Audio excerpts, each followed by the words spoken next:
Welcome to Still with Purpose. This is Amanda and Christy.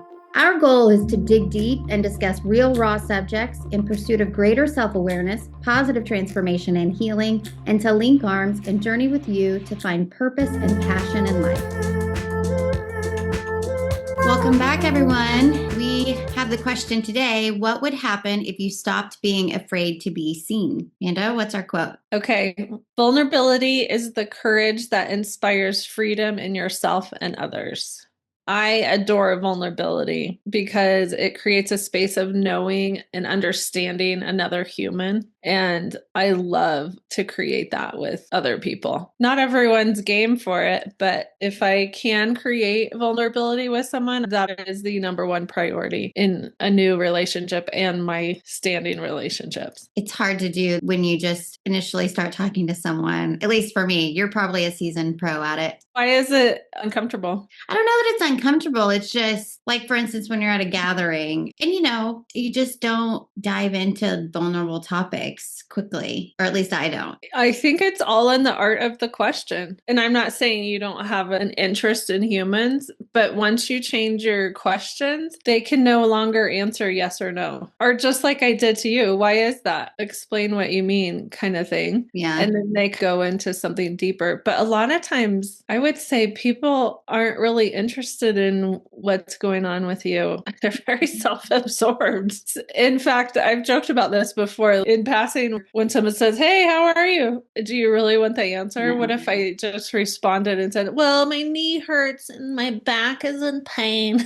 Yeah. They don't really want to hear how you are. So I like to ask questions that are a little bit different. Hey, what was the best thing that happened to you this week? And just get them sharing from a different place. Good idea. So vulnerability just brings closeness, in my opinion, on a different level. And I've been told a lot just because of the way I ask questions that they feel seen and heard very quickly. And that starts to create trust. The only dangerous place to be vulnerable is with a manipulative and abusive personality. If it's used to overpower you in the future or make you small, then that's not acceptable. And definitely be on the lookout of throwing your pearls before swine, if you know that term in the Bible, is you wouldn't be sharing your deepest dreams. You probably wouldn't just throw those out there at a party with some stranger. It's more like, how can I create a vulnerable space with someone so that they can actually have a deeper connection to the world and community? Funny enough, I listened to something the other day about small talk, and it gave the acronym FORD, to remember, of things to bring up with small talk. So it's funny you mentioned dreams, because FORD stands for family, occupation, recreation, and dreams. And I thought, wow, dreams is a pretty heavy one when you're just talking small talk, like family, occupation, recreation. Okay, but dreams, that's getting to it. Yeah, I don't know that I would share my dreams with a complete stranger, but I would talk about my book, just published my second edition, or something that's exciting. I mean, if you're an entrepreneur, you're always talking to people about what you're up to. I share a lot when I'm talking to people. Vulnerability for me would probably be my deepest stuff. Like, hey, I'm really struggling with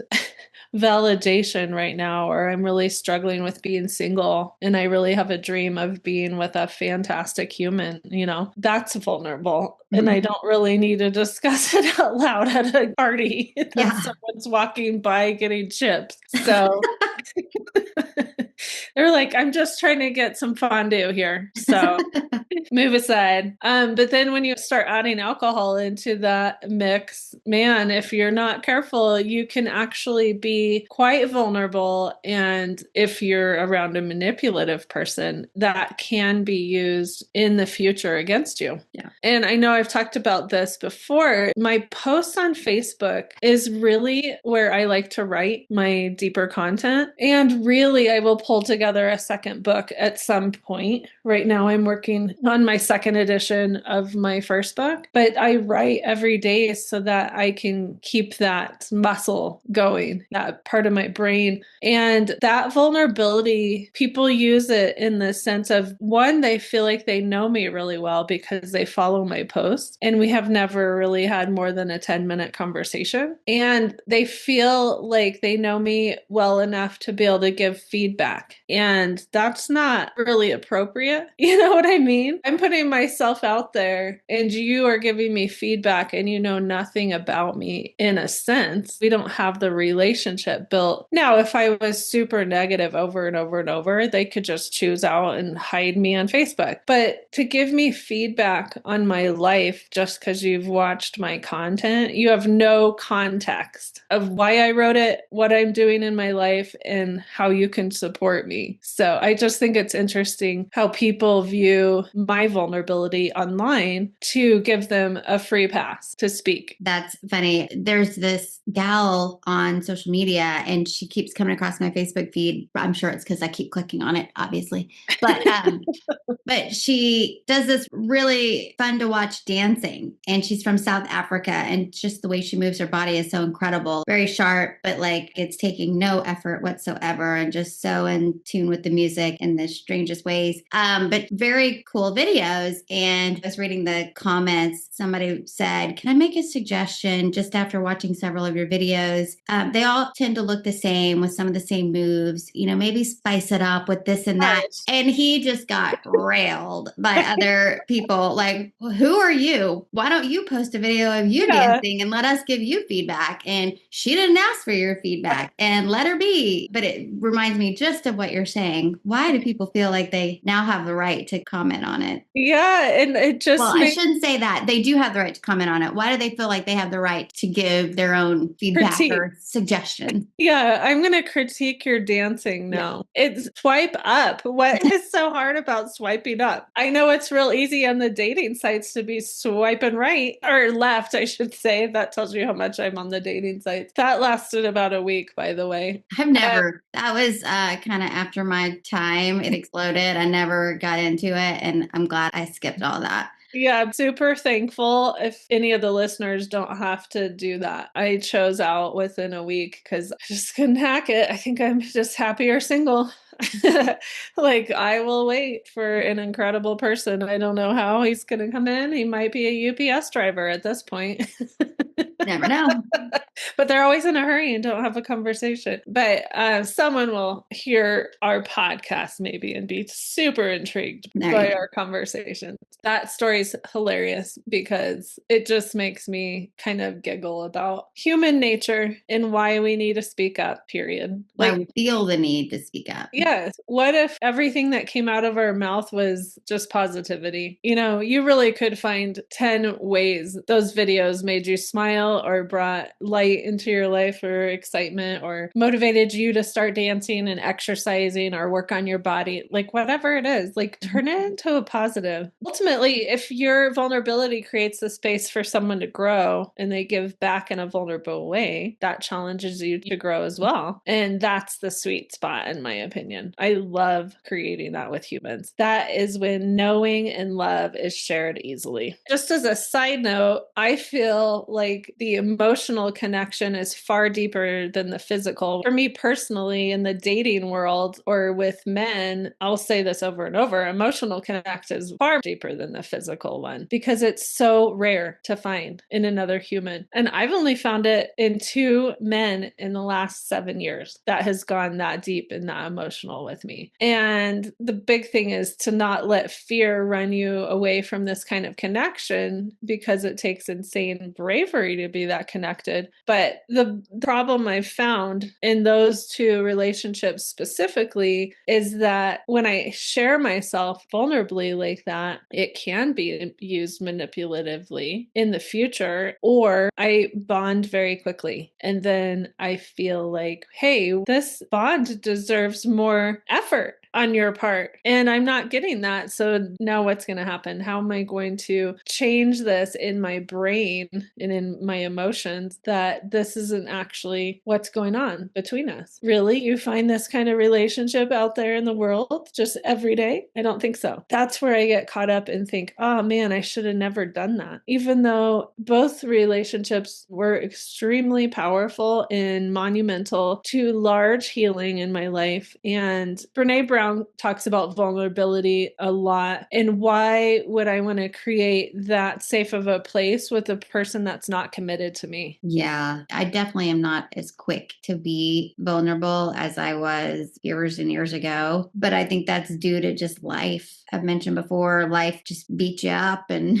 kind of weathers us to where we learn our lessons here and there, that being vulnerable can backfire. Maybe it could also be seen as being naive when we're younger. We wear our emotions on our sleeve a little bit more, or I know I did. I was just quicker to open up more. And now, after more years of living, I know I'm more closed off and harder to be vulnerable. And maybe it's not closed off. Maybe it's healthy boundaries. It's true. Because I have to see it as I am a love hard man. If you're going to be in my life and be giving in a vulnerable place, I will meet you and exceed. I follow the lead in that area. So if a man is letting me in on that level, there's a quick bond there for sure. And if there's an attraction, that creates the pain for me, really, if it's not reciprocated in that area. But really, now I have to look at it as, what was that? Was I trying to void fill? Was I seeking validation? And ultimately, I get back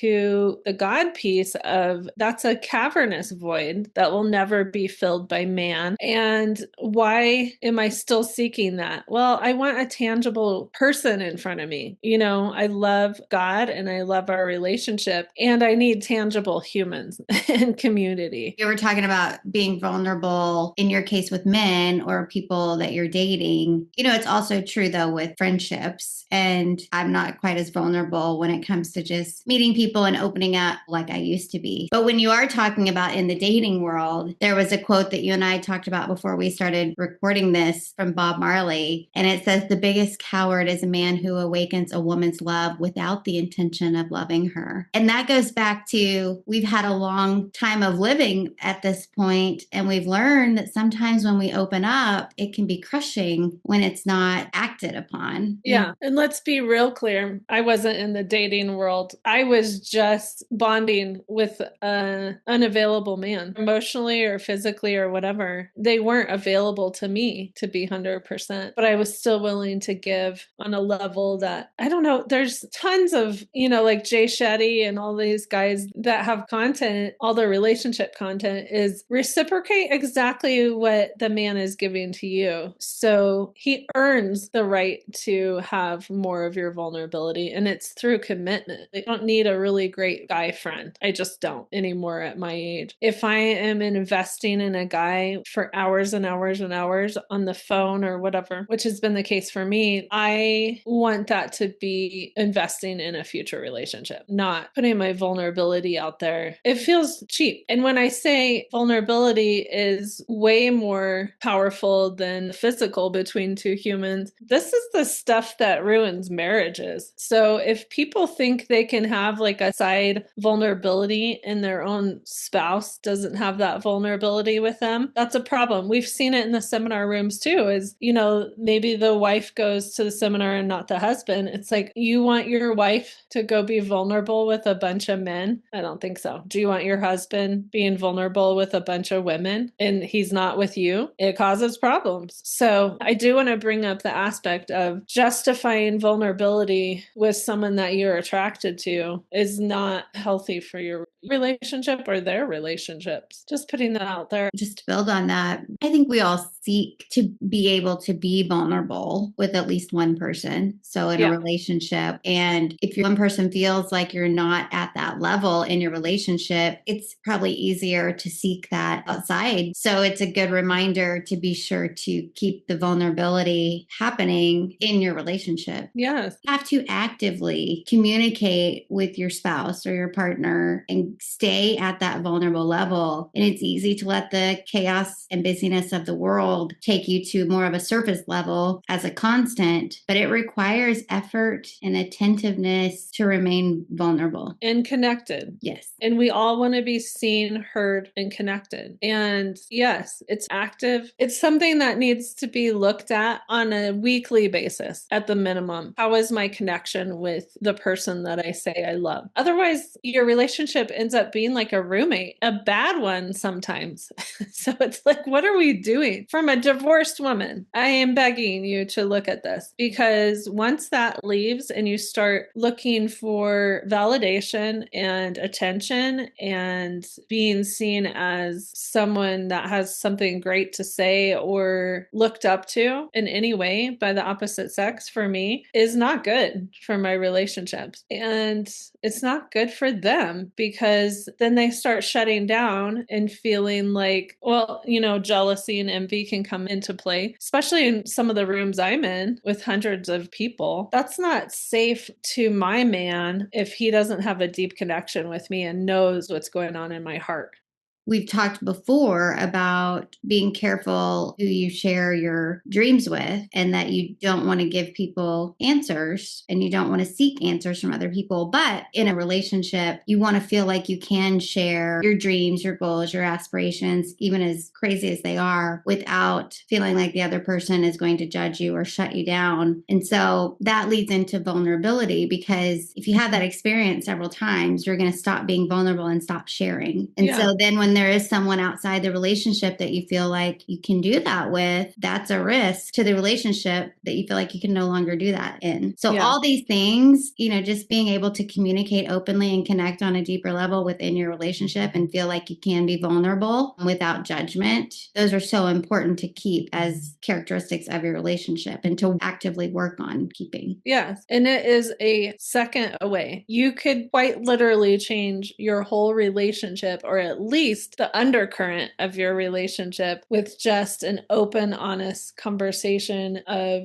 this is where I've been at. This is where I have failed myself in our relationship. And this is what I'm going to work on. Like, how incredibly attractive is that to hear coming out of someone's mouth? And no, it doesn't happen overnight. And no, you don't fix relationships overnight. It's a constant example of, this is how I'm going to show up. This is a habit I'm going to break. This is how I will show you and make my actions be much louder than my words. Not easy, but totally worth it if you want to save your relationships. And I'm telling you right now, we talked about the dating apps. It is not greener on the other side. It's also a second away, though, to harm your relationship. If somebody shows vulnerability, and let's say, we've talked about it before, the use of sarcasm. Like, let's say something was said sarcastically or poking fun at, those things won't be forgotten. So it doesn't take long to harm a relationship and to make somebody feel like, well, I'm not going to do that again. It's true. And if you're walking on thin ice because of your actions in the past, you have to completely break that part of your personality off, completely shut it off so drastically that the other human is like, oh, okay, they're pretty serious. They are going to change this quality because it is damaging our relationship. It doesn't mean you have to stay that way forever. You just have to pendulum swing way over to the left so that you can come back in the middle at some point when it's healthy again for both of you. That's an act of rebuilding that trust, because at that point, the trust in that I can open up to you has been damaged. Yeah, it's interesting because I'm right in the middle of rewriting my book into a second edition. And I'm adding the last 10 years, which includes the ranch and all the losses.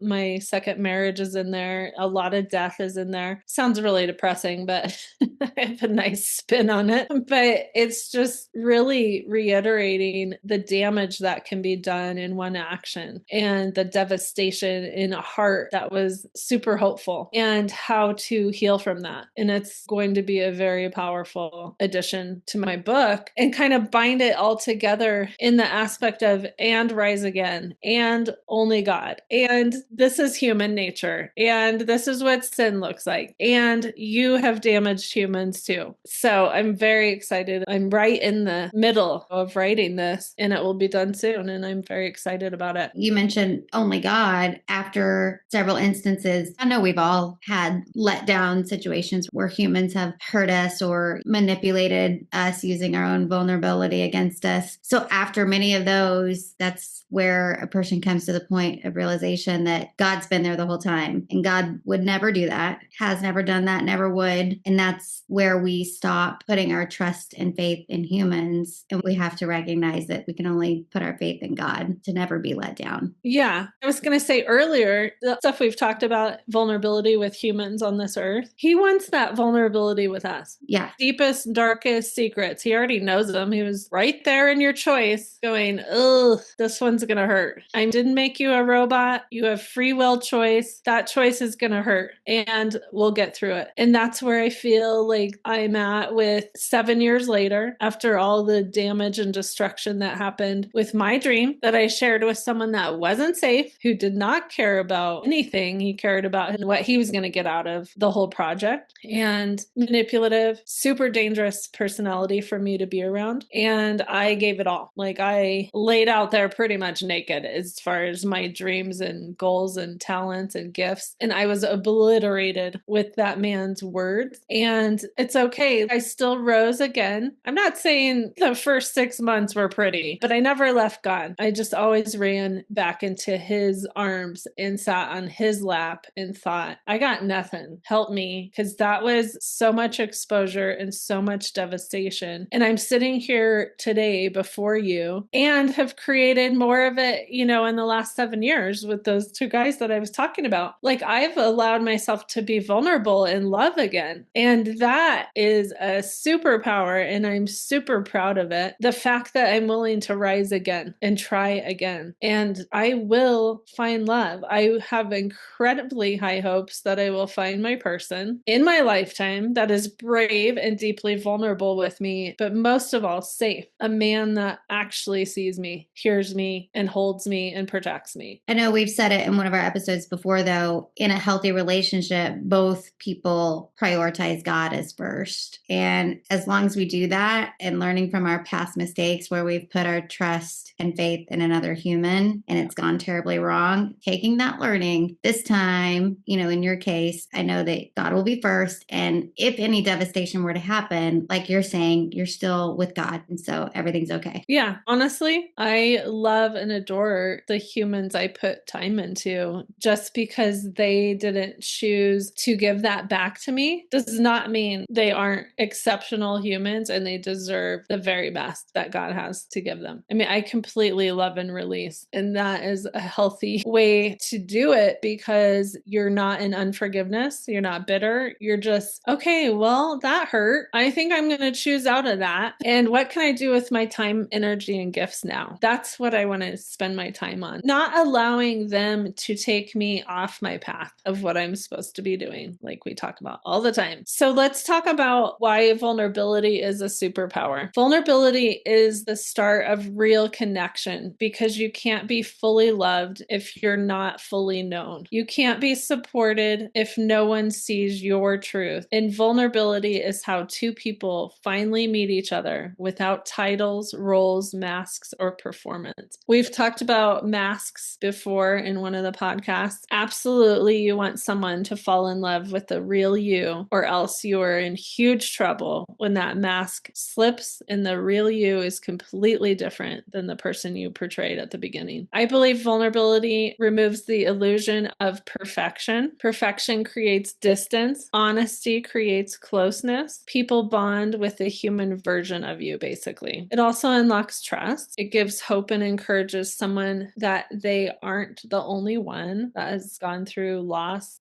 hurt, pain. It's basically saying, I trust you with the unedited parts of me. I love that. And it invites the other person to do the same. There's an essence of humbleness in all of this too, which is so important when you're showing your own vulnerability. And like you said, letting go of perfection, to be able to say humbly, this is who I am. And I know I'm not perfect and I have my flaws and I expect that you do too. And I'm going to be okay with that too. Like you're saying, it's an invitation to the other person to be authentically themselves. Yeah. If they are so unwilling to heal and come from a sabotaging, manipulative space, you also get to vulnerably say, I got to protect myself at this point, and maybe this is the end of the road. Because I know I've done that in the past. And honestly, it's way faster than 14 years, 3 years. It's getting less and less to where I actually wake up and go, wait, this isn't a reciprocal relationship. This isn't cherishing love. What am I doing? This is bare minimum, and that's not okay. And vulnerably share, hey, I want more. So if you ever want to offer that, maybe reach out to me. But otherwise, I gotta do my thing. Same is true in friendships. And I've said before, I'm not the best at being the one to reach out. So it's a good reminder in friendships that somebody else, if they're putting in a lot of effort, you either got to step up to the plate, and I'm talking to myself, step up to the plate, or let that person move on if needed. Yeah, makes time for what's important to them. Yeah.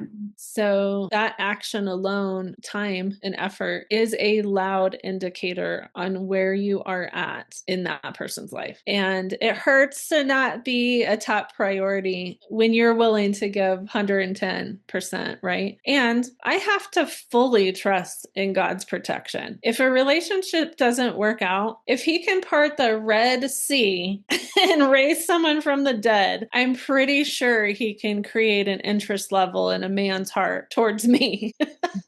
And that's kind of where I just sit.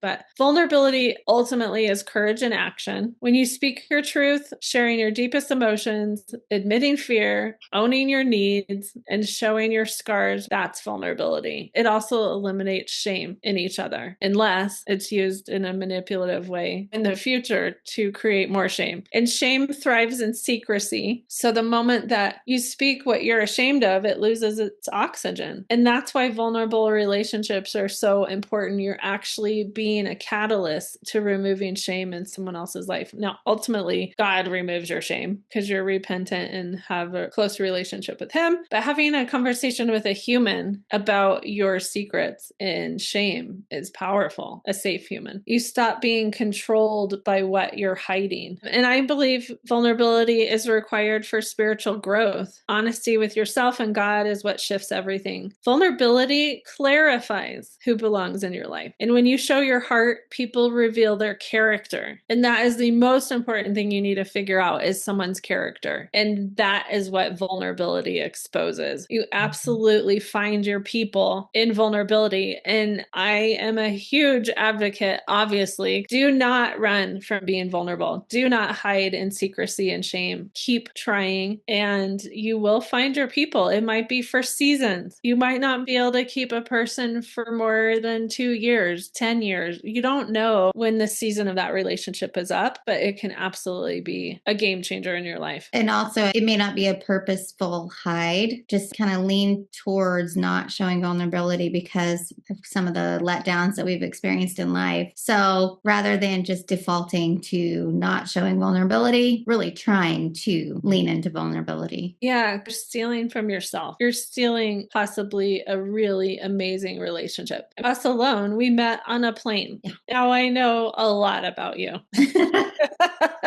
We are very vulnerable on these podcasts, and it's interesting that we've created this deep of a vulnerable relationship, and it's all been on video. Yeah, we talk a lot outside of video too, and we've gotten to a vulnerable level to allow us to be vulnerable within these episodes. We've cultivated trust. Yes. As we're being completely vulnerable to the world, and we have no clue who's going to hear or watch these podcasts. That's what I'm talking about. Our friendship gives us the bravery to do this podcast because we have at least one person that believes this is worth us talking about and being vulnerable about. Right. I just wrote this end piece to wrap this all up. The safe ones lean in, The insecure ones pull away, the manipulators misuse it, and the healthy ones honor it. I love that. The insecure ones pull away. That's true. It could be that there are just people out there that don't want to be vulnerable, but probably more times than not, it's insecurity about their own selves and their own flaws. I would say that's 100% true. It's shame and ego and fear running that human. They're so petrified in showing themselves because they were shut down. I mean, we're talking the scariest biker dude goes through a seminar and ends up being absolutely loved and adored by the whole group because he shared vulnerably all the abuse he went through. And it's like, oh man, you are just a human teddy bear. Like, holy. And they're immediately enamored by this hard, mean, perceived person. And it's just a barrier. It's just a protection. Yeah. And that's the other piece with vulnerability. When you have vulnerability, you break down those walls, you pull off the mask on another human and you see them for who they are and you start digging a little deeper if they'll let you. Okay, should we talk about some reflection questions for the week? So the first one we have, where in my life am I hiding parts of myself out of fear instead of wisdom? And next, who feels emotionally safe for me to be fully honest with and who does not? And the last one, what could open up my relationships if I showed up as the unedited version of me? Love it. Yeah, those are some good ones. Okay, I think that's the end of our discussion this week. Thanks for joining us today. We know your time is valuable and we hope you have a phenomenal week. Until our next episode, find more content and social links at stillwithpurpose.com.